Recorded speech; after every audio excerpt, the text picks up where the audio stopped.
Once upon a time, in a vibrant African village nestled between golden hills and lush green fields, there lived a farmer named Baba Tunde. Baba Tunde was no ordinary farmer.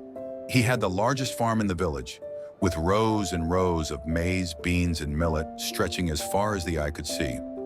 But while Baba Tunde's farm was blessed, his heart was, well, not quite as giving. In his younger days, Baba Tunde used to share his harvest with his neighbors. If someone had a bad harvest, Baba Tunde would send over sacks of grain with a warm smile and a, "Don't worry, we are all family." The people loved him, and he was known as the kindest man in the village. But as Baba Tunde's farm grew, so did his heart shrink.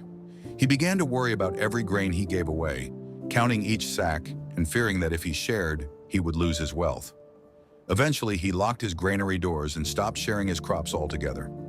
Then came the drought. The sun grew fiercer, the rivers dried up, and the ground cracked under its heat. The other farmers had small harvests, just enough to fill a few bags.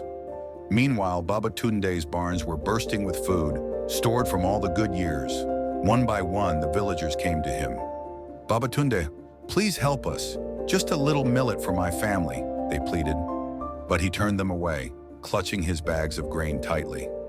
Days turned into weeks, and soon the villagers stopped coming.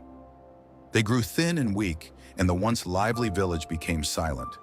But Baba Tunde kept his doors shut. "This is mine," he muttered, patting his grain bags. "I worked for it."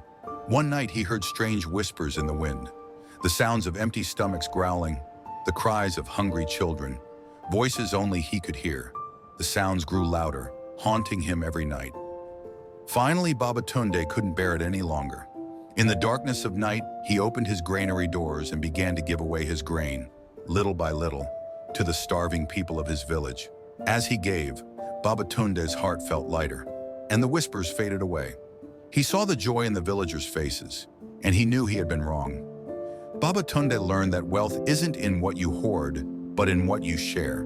And so every harvest season, he opened his granary to the village, because he knew that in helping others, he found true happiness.